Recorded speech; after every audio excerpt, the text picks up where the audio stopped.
야곱이라고 하는 사람, 무엇이든지 자기가 원하는 것은 다 이룰 수 있는 것처럼 살아가던 사람입니다. 쌍둥이로 태어났지만 동생으로 태어난 야곱이 아버지 이삭, 아브라함, 그 할아버지 아브라함에게 약속하시고 복을 주셨던 그 하나님을 압니다. 그 아브라함, 이삭을 향한 하나님의 복은 장자를 향한 복이었습니다. 그래서 이 야곱은 차남으로 태어났으면서도 장자권을 갖고 싶어 합니다. 도저히 있을 수 없는, 이룰 수 없는 꿈인 것 같이 보여집니다. 그런데 이 야곱은요, 자기 노력, 자기 계획으로 자기의 힘을 써서 장자권을 형으로부터 받습니다. 팥죽 한 그릇을 쏘서 배고파하는 형 에서에게 장자권을 내게 팔아라. 사람과 거래인 것처럼 보여졌는데 하나님은 그 모습을 지켜보셨습니다. 장자권을 샀습니다. 장자의 축복도 엄마 리브가와 결탁을 해서인지 눈이 어두워 앞을 못 보는 아버지 이삭을 속여서 결국 장자권의 축복 기도도 받습니다. 그래서 이 야곱은 하늘에 있을 땅의 복, 인간적인 관계의 복, 모든 사람이 그 앞에 절을 하게 하는 이런 복의 기도를 받습니다. 하나님은 그 기도도 보셨고 들으셨습니다. 야곱은 자기 힘으로, 자기 노력으로 다 얻을 수 있는 것처럼 생각했지만 바이후에서는 하나님의 섭리, 하나님의 역사가 있었다고 하는 것을 우리는 보게 되지요. 물론 이제 그 사건 때문에 야곱은 형 에서로부터 도망을 가야만 하는 이런 신세가 되어집니다. 먼 곳, 자기 외삼촌 라반의 집으로 도망을 가서 그곳에서 약 20년의 세월을 보내게 됩니다. 그곳에 가니까 이쁜 아내로 삼고 싶은 여인을 만납니다. 자기 노력으로 그 여인을 아내로 얻습니다. 근데 라반이 또 만만치 않은 사람이라 야곱을 이용해 먹기로 작정합니다. 그래서 이쁜 사랑하는 그 아내 라헬을 얻기 위하여서 먼저 라반은요, 큰딸 레아를 야곱에게 주어요. 싹수가 좋아 보이거든요. 잘 될 사람인 것처럼 보여졌던 것 같아요. 그래서 두 딸을 다 야곱에게 맡기려고 하는 생각을 품고 레아를 먼저 줍니다. 근데 야곱의 마음은 레아가 아닌 동생 라헬에게 있었거든요. 그 일 때문에 14년을 종살이를 해야만 했습니다. 종살이 아닌 종살이를 하면서 14년 동안 삼촌 라반을 위하여서 모든 노동력을 다 드리고 맙니다. 어쨌든 자기가 목표했던 라헬을 아내로 얻게 되고 자녀도 낳게 됩니다. 그런데 마음에 허전함이 생깁니다. 사랑하는 아내들은 얻었지만 자기도 재산을 갖고 싶어 합니다. 재산을 좀 만들어야 되겠다. 그래서 라헬 삼촌 라반과 거래를 합니다. 우리가 잘 아는 대로 양을, 얼룩무늬 있는 양, 그런 알록달록한 양이나 짐승이 나면 내 것으로 삼고, 그렇지 않은 정상적인 색깔이 동일한 이런 양 혹은 짐승이 나면 삼촌 라반의 것으로 이렇게 약속을 합니다. 그리고 라반은요, 그 야곱을 이용해 먹기 위하여서 점 있는 알록무늬 있는 모든 짐승들을 다 구별해서 멀리 떨어뜨려 놓습니다. 행여나 일이 벌어질까 멀리 떨어뜨려 놓습니다. 근데 야곱은요, 나무 껍질을 벗겨 햇빛이 쬐일 때 알록달록하게 만들어서 가면서 자기 수단, 자기 노력, 자기 방법으로 수당 방법 가리지 아니하고 삼촌 양들을 자기 양으로 만드는 데 성공합니다. 자기 노력으로 얻어지는 것 같습니다. 자기 노력으로 잘 되는 것 같, 자기가 원하는 것은 다 자기 것으로 만드는 것처럼 보여집니다. 과학적으로 이게 가능한 일은 절대로 아니지요.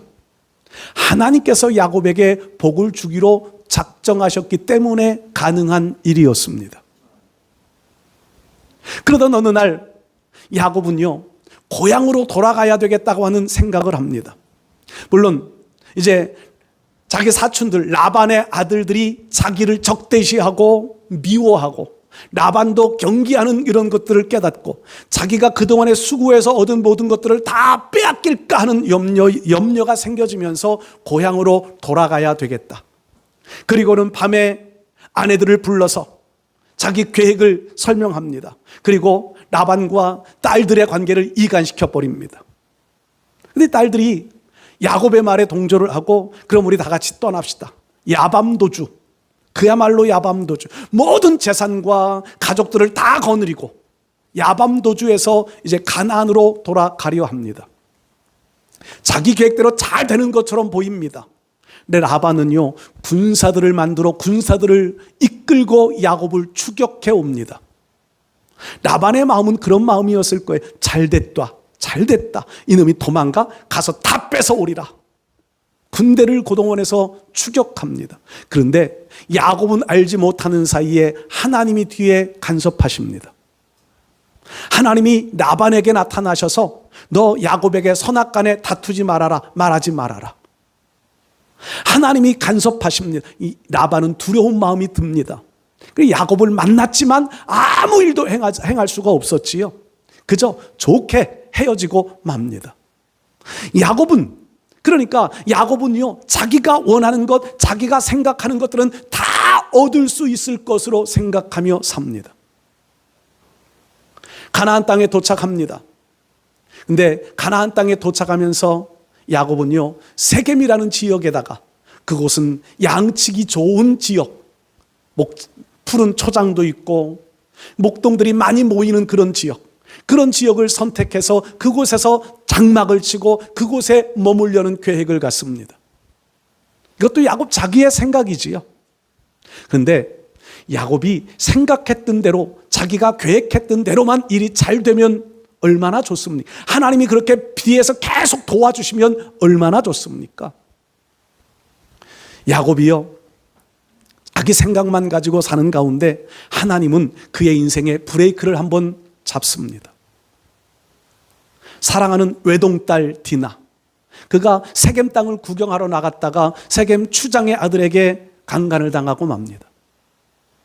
그 사건으로만 끝났으면 별 문제가 되지 않았을 텐데 그 사건이 알려지면서 세겜 추장의 아들은 이 디나를 너무 사랑해서 결혼을 요청합니다. 아들들이, 야곱은 알지 못하는 사이에 야곱의 아들들이 세겜 추장과 세겜의 사람들과 약속을 합니다. 그래, 딸 디나, 우리 동생 디나를 줄 테니까 그러면 너희가 다 할례를 받아라. 그리고는 할례받아 가장 고통스러워 힘쓰지 못할 날에 야곱의 아들들은 가서 세겜 사람들을 죽입니다. 시므온과 레위가 앞장서서 가서 세겜의 남자들을 다 죽입니다.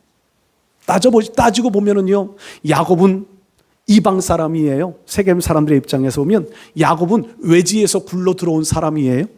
세겜 사람들은 대대로 그 땅에 사는 사람들입니다. 주변 나라 사람들과 조약도 맺었고 서로 도움을 주고받는 관계로 지금 나라가 지켜지고 있는 상태입니다. 그 소문이 삽시간에 퍼져나갑니다. 주변 나라 사람들은 동맹을 맺어 야곱을 공격하려 했을 겁니다. 그런 내용들 때문에 야곱은 두려움에 빠집니다. 심한 두려움에 빠집니다. 내 인생이 내 계획대로 되는 줄 알았지만 내 뜻대로 되는 것이 아니었구나라고 하는 것을 깨달았을 겁니다. 두려움으로 떨어 어찌할 바 알지 못하는 그런 상황 속에 놓여져 있을 때 하나님이 나타나십니다. 그리고는 야곱에게 말씀하지요. 야곱에게 이르시되 베델로 올라가서 거기 거주하면서 삶을 바꾸어 보라는 겁니다. 그리고 하나님 앞에 제단을 쌓으라고 말씀합니다. 야곱은 자기 인생의 주인이 내가 아닌 하나님이심임을 분명하게 깨달았을 겁니다. 그래서 온 가족들에게, 집안 사람들에게, 자기 가족뿐 아니라 종들에게까지 이렇게 요청합니다. 너희 중에 이방 신상들을 다 제거해버려라. 사랑하는 아내 라헬도 드라빔이라고 하는 이방 신을 지금 가지고 왔어요. 바단 아람에 살면서 그곳에서 20년을 지내는 동안 야곱뿐 아니라 가족들, 아들들, 모든 종들, 많은 사람들이 그 땅의 이방의 신들을 자기 수호신과 같은 신들을 하나씩은 가지고 있는 거예요. 다 제해버려라. 그리고 그것들을 모아서 상수리나무 아래 묻어버리기는 사건들을 성경에 또 기록하지요. 그리고 정결하게 하고 의복도 바꾸어 입어라. 우리가 좀 새롭게 돼보자. 새롭게 돼보자. 그리고 베델로 올라가자. 야곱은요, 자기 생애가 자기 뜻대로, 자기 생각대로 다 잘 되어진 줄 알았는데 내 인생은 하나님이 돕지 않으면 안 된다고 하는 것을 깨닫습니다.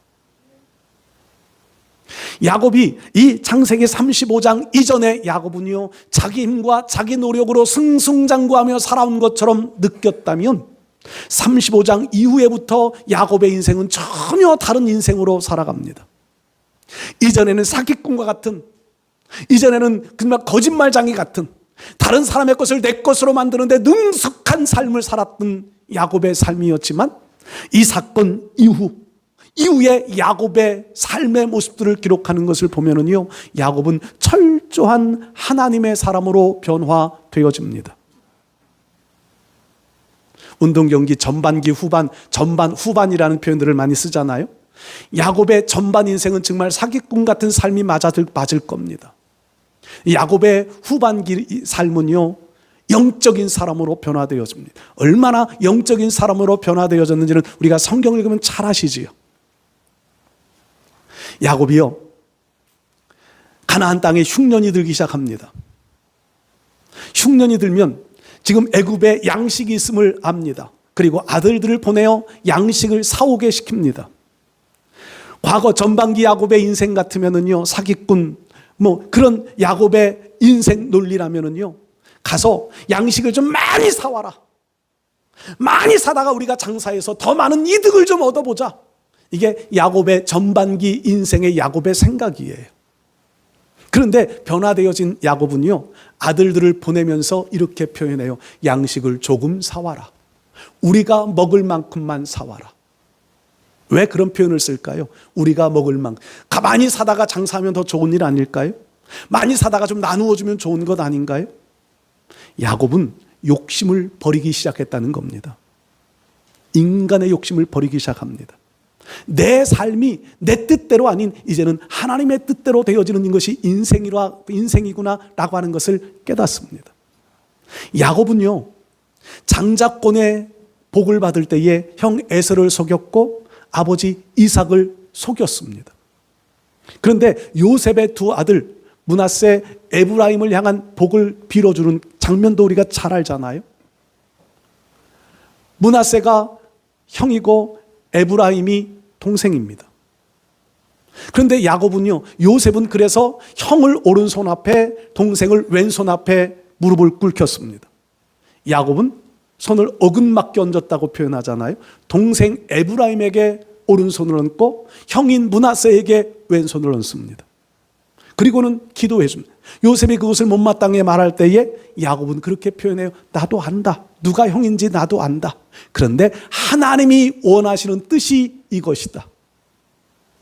하나님의 뜻을 분별할 줄 아는 자리로 나아가고 있습니다. 이전에 야곱은요, 자기 혈기만을 가지고 살았습니다. 자기가 원하는 것을 다 취하며 살았습니다. 그런데 죽음을 앞에 두고서는요, 하나님의 섭리, 하나님의 계획에 순응하는 삶을 삽니다. 마지막 죽음을 당하는 장면도 성경은 기록하지요. 죽음 직전에 유언을 해요. 유언. 무덤을 어디 써달라고 유언하지요? 우리가 잘 아는 막벨라 굴이에요. 근데 야곱은 아내가 4명이나 되지만 정실로 볼 수 있는 것은 레아와 라헬이지요. 그러면요, 사랑하는 아내는 라헬이에요. 라헬의 무덤은 어디 있느냐 하면 베냐민 땅에 묻혀 있습니다. 레아는요, 막벨라 굴에 묻혀 있습니다. 네, 보통 죽을 때, 여러분들은 죽을 때 사랑하는 사람, 조금 좀 증오했던, 어떻게 보면 증오의 대상이었을 거예요. 근데 누구와 함께 무덤에 묻히기를 원하시나요? 유언할 때 보통 사람 같으면 라헬, 사랑하는 아내, 그 아내 얻기 위해 14년이나 노동을 하면서 얻은 아내인데 그 아내 곁에 묻히고 싶은 것이 보통 마음일 거예요. 그런데 야곱은 레아가 그 무덤에 붙여 있다, 나도 거기에 묻어달라. 왜 레아 곁에 묻어달라고 요구했을까요?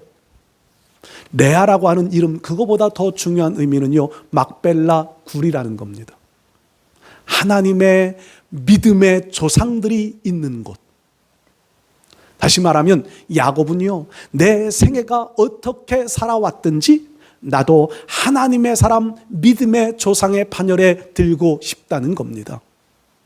그래서 아브라함이 묻혀 있고, 사라가 묻혀 있고, 이삭이 묻혀 있고, 리브가가 묻혀 있고, 그리고 자기 아내 레아가 묻혀 있는 막벨라 굴에 나를 거기에 장사해달라. 그래서 요셉이 애굽의 총리가 되어진 이후에 야곱이 죽는데 수십 일을 걸쳐서 야곱을 썩지 않는 미라 상태로 만들어, 그리고 거창한 애굽의 장례 풍습 따라 거창한 장례를 치르지만 막벨라 굴에 묻어요. 지금 야곱의 지위, 요셉의 지위에서는요, 애굽의 지금 그 피라밋이 애굽 왕족들의 무덤이라고 그렇게 추측들을 많이 하는데, 요셉도 야곱도 그런 무덤을 만들어 묻힐 수 있을 만한 사람들이지요. 그런데 아무 표시도 없는 막벨라 굴에 나 묻어달라. 그 말은요, 하나님의 사람으로 죽겠다는 겁니다. 하나님의 백성으로 죽겠다는 거예요. 여러분, 야곱의 인생 전반기 인생은 사기꾼과 같은 사람이었지만 후반기 야곱의 인생은요, 정말 영적인 사람으로 새로운 삶을 삽니다. 오늘 우리의 삶들 속에서 저는 이 말씀을 참 좋아하고 굉장히 또 몇 차례 말씀을 함께 나누기도 했었고, 제 인생에 굉장히 중요한 이정표 같은 말씀으로 이 말씀을 저는 삼고 삽니다. 우리 인생도 어떤 전환점이 있어. 전환점을 만들어 그 전환점으로 인하여 새로운 인생으로 나아갈 수 있어야 한다는 겁니다. 야곱은 그 인생의 전환점이요, 불행스럽게도 딸 디나의 강간 사건이었습니다. 겪지 않아도 될 아픔의 사건이었습니다. 여러분, 우리가 살아가면서 우리 인생도 육적인 사람에서 영적인 사람으로 변화되어지고 성숙되어져 가야 되는데, 그 전환점을 어떻게 만들기를 원하십니까? 그 전환점을 아픈 사건, 겪지 않아도 될 사건을 경험해 가면서 내 인생의 전환점을 만드실 건가요? 아니면 내가 지금 편안한 삶이지만, 내가 지금 안정된 삶이지만 이 속에서 내가 뭔가 새로운 도약을 위한 전환점을 만들어야 되겠다는 마음을 가지고 계신가요? 저는 우리 사랑하는 성도 여러분들이요, 이왕이면 어려움 당하지 않고 하나님이 손대시는 전환점을 만들지 말고 스스로가 하나님의 은혜를 구해가면서 인생의 재도약을 이룰 수 있는 전환점을 좀 만드실 수 있기를 축복합니다. 야곱의 인생의 대전환점이 되어졌던 오늘 본문의 사건, 저는요, 디나의 사건보다 오늘 성경의 본문이 야곱의 인생의 대전환점이라고 생각해요. 베델로 올라가라. 베델로 올라가라. 저는 오늘 이 말씀 속에서 우리 인생의 재도약을 위한 몇 가지 조건들을 한번, 야곱의 생애 속에서 몇 가지를 한번 생각해 봅니다. 첫 번째로요, 우리 인생이 지금 내 삶을 재도약할 수 있는 영적인 삶으로 바꾸어 가기 위한 재도약을 위한 삶을 만들어 가려면요, 가장 중요한 것은 하나님의 말씀을 들을 줄 알아야 한다는 겁니다. 하나님의 말씀을 들으십시오. 야곱이 두려움 속에 쌓여 있을 때, 야곱이 정말 사면초가에 어떤 방법도 어떤 선택도 할 수 없는 그 상황 속에 하나님은 야곱에게 나타나셔서 베델로 올라가라고 말씀합니다.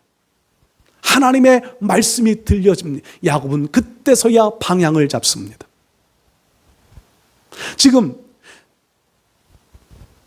야곱 주변에, 세겜 주변의 사람들이 협력하여서 야곱 한 가족을 공격해 온다면 야곱은요, 힘써볼 겨를 없이 당하고 말았을 거예요. 그래서 두려워하는 겁니다.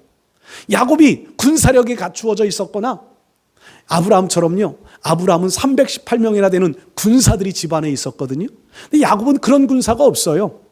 성경 말씀을 읽으면 그런 군사를 준비할 상황이 없어요. 그저 자기의 재산 불리고, 그러면 그러기 위하여 돌아왔지요. 형 에서가 야곱을 보호해 주겠다고 군사를 좀 남겨두겠다고 그랬지만 야곱은 그것도 거절하고 다 돌려보내요. 보호받을 만한 어떤 조건도 가지고 있지 못해요. 그런데 세겜 사람들로 아니면 주변 사람들로 이런 공격을 받을 때 대적할 만한 여력이 아무것도 없습니다.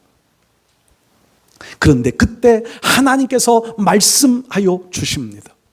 여러분, 우리의 인생에서도요, 하나님의 말씀이 들려주시는 귀가 열려질 수 있기를 축복합니다. 하나님의 말씀이 들려진다고 하는 것은 복 중에 복입니다. 사무엘 선지자 시대를 우리가 잘 알지요. 바로 그 전 엘리 제사장이 사사로 있을 때 시대, 사사기의 말씀들은요, 하나님의 말씀이 들려지지 않습니다. 그래서 사람들이 왕이 없으므로 자기 소견에 오른 대로 행하였더라. 이 왕이 없다는 말은요, 지도자가 없다는 말의 의미도 되지만 중요한 것은 하나님의 말씀, 하나님의 뜻을 분별하는 사람들이 없었다는 겁니다. 그래서 나라가 혼란스러운 거예요. 정치 얘기를 또 해서 죄송합니다. 요즘에 대통령 후보 되시는 부인이 그렇게 무속인들과 친한 분이라면서요. 목사님들이 모이면요, 그것 때문에 얼마나 걱정하는지 몰라요. 무속인들이, 과거에 어떤 분은 300만 그 부처를 세우면 대통령 된다고 그래가지고 10원짜리 안에다가 그 상을 만들어가지고 여러분들이 원하지 않아도 다 주머니에 지니고 다녔잖아요. 근데 또 그런 일이 또 발생될 수 있지 않겠느냐고 하는 이런 염려스러운 말들이 많아요. 여러분, 지금 사사기 시대 같은 시대로 우리가 지금 돌아가고 있는 것은 아닌가 하는 이런 두려운 마음도 가져봅니다. 그래서 기도 많이 해야 돼요. 하나님이 그런 역사들을 막아달라고 기도 많이 하시기를 바랍니다. 엘리 대제사장이 다스리던 시대, 눈이 어두워 앞도 못 보는 것뿐만 아니라 말씀이 희귀하여 하나님의 음성을 듣지 못합니다. 하나님이 말씀하지 않으셨기 때문이었을까요? 아니요. 사무엘 선지자는요, 어린 나이에 성전에 자면서도 하나님의 음성을 듣습니다. 하나님의 말씀을 듣습니다. 하나님께로 향하여 마음이 열려져 있느냐 닫혀져 있느냐의 차이예요. 엘리뿐만 아니라 엘리의 아들들 보십시오. 제사를 멸시하고 자기들의 욕구 욕망 채우는 일에만 앞장서 있었지 하나님 말씀에 관심 두지 않았습니다. 그래서 하나님께서는 그들을 다 죽이고 사무엘을 하나님의 지도자로 세우시는 거예요. 말씀을 듣느냐 듣지 못하느냐. 그 뒤에 나오는 사울과 다윗과의 비교도 그렇지요. 사울은 많은 사람들로 지지를 받으면서 왕이 됩니다. 왕이 되었지만 그가요, 성경 말씀을 하나님 앞에 제사드렸다는 말은 단 한 번밖에 없고요, 하나님의 말씀을 들으려고 했던 일들도 별로 없습니다. 근데 다윗은 매사에 하나님 앞에 하나님의 뜻을 찾고 하나님의 말씀을 들어가며 일을 하고 행동을 합니다. 하나님의 말씀을 들으려 하는 마음 자세가 되어져 있느냐 그렇지 못하느냐. 여러분, 우리 인생의 새로운 방향은 여기에서부터 달라질 겁니다. 우리 사랑하는 성도 여러분들, 힘들고 어려운 삶을 살아가지만 하나님 말씀에 귀를 기울이실 수 있기를 바랍니다. 하나님이 나에게 무엇을 원하시는지, 하나님이 나에게 어떤 말씀을 하시는지 들으려 하는 마음 자세 가지고 마음 열고 귀를 열어, 영적 귀를 열어 하나님께로 향하면 하나님께서는 지금도 여전히 살아계셔서 우리에게 말씀해 주실 줄 믿습니다. 직접적인 하나님의 음성은 듣지는 못할지라도 성경을 통하여, 설교를 통하여, 주변의 어떤 일들을 통하여, 주변 사람들을 통하여 하나님은 우리가 해야 할 일들을 지시해 주실 겁니다. 야곱은 그래서 살 길을 찾았고요, 영적인 사람으로 대전환을 이룰 수 있는 삶을 살게 됩니다. 두 번째로요, 우리가 제 도약을 위한 전환점을 만들려면요, 하나님의 약속을 기억할 줄 알아야 합니다. 하나님의 약속? 왜 하나님은 하필 야곱에게 베델로 올라가라 말씀하실까요? 이 답은 창세기 28장에 있습니다. 야곱이 형 에서의 칼날을 피해서 삼촌 라반의 집으로 도망하다가 베델이라고 하는 광야, 베델은요 아브라함도 머물렀던 지역이에요. 동서남북을 바라보아도 다 광야밖에 보이지 않습니다. 그때 하나님께서는 아브라함에게 약속하세요. 이 땅을 너와 내 후손에게 주겠다. 근데 하필 야곱이 그 지역에, 그 땅에 가서 하룻밤을 자게 됩니다. 아무도 없고요, 그냥 돌을 베개 삼아, 땅을 요 삼아, 하늘을 이불 삼아, 어떤 분은 그렇게 표현하시던데요. 그렇게 하룻밤을 잡니다. 이슬을 맞아가며 잤겠지요. 근데 꿈인지 환상인지 하늘의 문이 열립니다. 사닥다리가 보여지고 천사들이 오르락 내리락 하는 모습들이 보여지고, 그 너머를 보니 하나님의 영광의 보좌가 보입니다. 그리고 하나님의 음성이 들려집니다.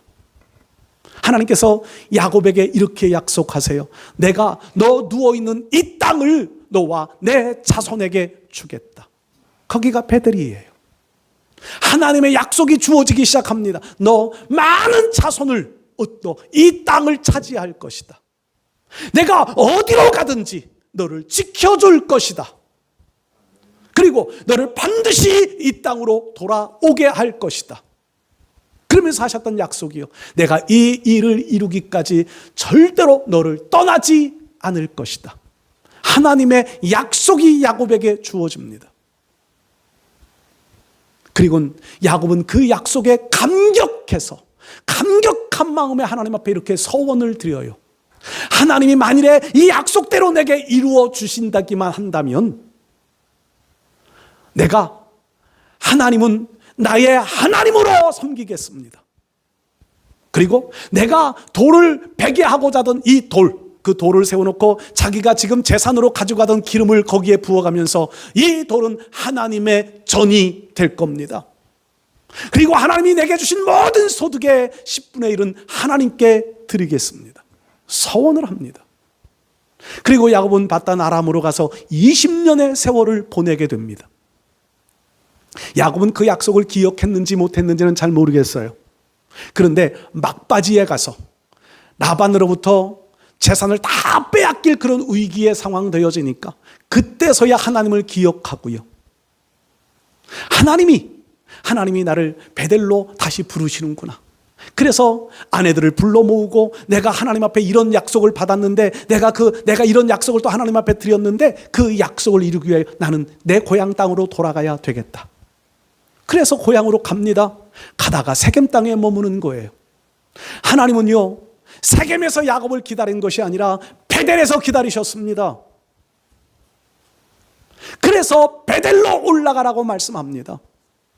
저는요, 이 35장 말씀을 읽을 때 7절 말씀을 참 아주 귀하게 봐요. 35장 7절 말씀을 한번 제가 읽어보겠습니다. 같이 한번 보시지요. 그가 거기서 제단을 쌓고 그곳을 엘 베델이라 불렀으니. 베델은요, 하나님의 집이에요. 베델이라는 말이 하나님의 떡집이라는 말이에요. 그런데 엘 베델, 하나님은 이 집의 하나님이십니다. 신앙을 그렇게 고백하는 거지요. 그리고 그 형의 낯을 피할 때에 하나님이 거기서 그에게 나타나셨습니다. 그리고 9절을 한번 가서 볼까요? 9절이요. 야곱이 밧단 아람에서 돌아오매 하나님이 다시 야곱에게 나타나사 그에게 복을 주시고. 하나님은 베델에서 야곱을 기다리고 계셨고요, 세겜의 그 아픈 경험들을 겪고 난 이후 베델로 올라와 제단을 쌓을 때 하나님은 그때서야 야곱에게 인생의 제2막의 복을 주셨다는 말입니다. 여러분, 오늘 우리가 신앙생활하면서 우리들도 약속을 잘 기억하며 사시기를 축복합니다. 하나님이 나에게 하신 약속도 있을 거예요. 그것도 중요한데, 하나님은요, 우리가 하나님 앞에 드렸던 약속도 지켜지기를 기다리고 계신 겁니다. 우리가 하나님 앞에 드렸던 약속들, 야곱의 약속을 하나님은 지키기를 원하시는 거지. 그래서 베델로 하라고 주님은 재촉하시는 겁니다. 우리의 삶들 속에서도 베델이 있잖아요. 하나님을 만나 하나님 앞에 약속받았고 나도 하나님 앞에 약속을 드렸던 일들이 있지 않습니까? 바쁜 일들 때문에 내 삶이 너무 분주해서 잊어버리고 사셨나요? 하나님은요, 그거 찾으실 때가 반드시 옵니다. 반드시 옵니다. 그때서야 하나님은 복을 주기 시작하시는 거예요. 하나님의 진짜 복을 주시기 시작하는 거예요. 이전에 야곱은요, 허울뿐인 복이에요. 겉복이에요. 겉복. 재산 좀 얻었다고요? 그게 복인가요? 하루아침에 다 날아갈 수 있는 거예요. 가족을 얻었다고요? 하나님이 언제든지 불어버리실 수 있는 거고요. 없어질 수 있는 거예요. 근데 이제부터의 복은요, 영적인 복이에요. 영원한 복이에요. 아브라함의 후손, 믿음의 조상의 반열에 세워지는 복이에요. 하나님은 그 복을 주기 시작하셨다는 말입니다. 세 번째로요, 오늘 우리의 인생의 전환점을 이룰 수 있는, 제 도약을 이룰 수 있는 방법은요, 예배에 헌신할 수 있어야 하는 겁니다. 예배자의 삶을 하나님은 원하십니다. 하나님이 베델로 부르시는 이유, 베델로 부르시면서 베델로 올라가 거기서 거주하며 거기서 제단을 쌓으라. 하나님은 베델로 몸을 부르시는 것이 아니에요. 몸만 와 있는 것 원하시는 것 아니라 거기서 제단을 쌓으라. 예배를 원하시는 겁니다. 유명한 신학자 얘기들은 제가 잘 하지 않지만 칼바르트라고 하는 신학자가 예배를 이렇게 표현했어요. 예배는 인생 속에서 가장 중요한 것이다. 100% 동감합니다. 예배는 인생 속에서 가장 긴급한 것이다. 예배보다 중요한 것 없고 예배보다 바빠야 할 것이 없다. 그 말이에요. 그리고 이렇게 표현해, 예배는 가장 영광스러운 것이다. 우리의 생애 속에 예배보다 더 영광스러움은 없습니다. 부귀 영화를 얻는다고 영광을 얻나요? 일시적인 거예요. 근데 예배 성공하면 하나님은 그 예배자를 가장 영광스럽게 세워 가실 줄 믿습니다. 예배자의 삶. 야곱은 예배드리기 위하여 베델로 올라가면서 여기에 모든 이방 신상들도 버리고 정결하게 하고 의복도 갖고 있고, 야곱 나 혼자만이 아니라 온 자기 사람들에게, 가족들, 자기 종들에게, 바꾸어 말하면은요, 예배드리러 가기 위하여서는요, 자기 희생이 있어야 한다는 겁니다. 지금까지 내가 붙잡고 있었던 것들, 세속적으로 붙잡고 있었던 것들을 다 내려놓는 겁니다. 묻어버리는 거예요. 그리고 주님 앞에 가야 헌신, 희생이 있어야 합니다. 우리가 하나님 앞에 바른 예배는요, 반드시 희생이 동반되어져야 합니다. 헌신이 동반되어져야 합니다. 손해보지 않고 예배는 없습니다. 내 손에 두 손에 꽉 붙잡고 하는 예배는 없습니다. 받으시지를 않는다는 말이에요. 하나님 앞에 헌신자, 희생자가 되어져야 온전한 예배자가 될 수 있고, 그 예배자가 될 때에 우리는요, 영적인 제도약, 인생 후반기에 영적인 삶을 살아갈 수 있게 될 줄 믿습니다. 우리 사랑하는 성도 여러분들, 과거의 삶은 하나님이 묻지 않으십니다. 야곱의 과거에 그 도적꾼 같은, 사기꾼 같은 그거 하나님 절대로 문제 삼지 않으셨습니다. 지금 야곱의 실패, 그거 하나님 문제 삼지 않으셨습니다. 단지 베델로 올라온 야곱, 그에게 복을 주기 시작하십니다. 오늘 우리의 삶도요, 하나님의 말씀을 듣고 영적 베델로 올라가 참된 예배자가 될 수 있다면 하나님은 우리 인생을 지금부터, 오늘부터 복을 주실 줄 믿습니다. 학개서에 이스라엘 백성들에게 성전을 건축하고 난 이후 학개서가 선포하는 말씀이 그렇잖아요. 너희가 과거를 한번 생각해 보아라. 얼마나 힘들고 어렵고 물가는 비싸고 어렵게 살았는지. 그런데 하나님의 말씀에 순종하여, 하나님의 뜻에 순종하여 살으니까 그 학개는요, 오늘부터 복을 주리라. 하나님의 복을 약속하잖아요. 오늘 우리의 인생에 재도약을 이루어갈 수 있는 헌신의 전환점을 바르게 만들어 간다면 하나님은 오늘부터 복을 주실 겁니다. 바다나람으로 돌아와 예배하는 그때부터 하나님이 복을 주기 시작하셨던 것처럼 우리 인생은 오늘부터 복을 받는 삶 살아가는 저와 여러분들 될 수 있기를 주의 이름으로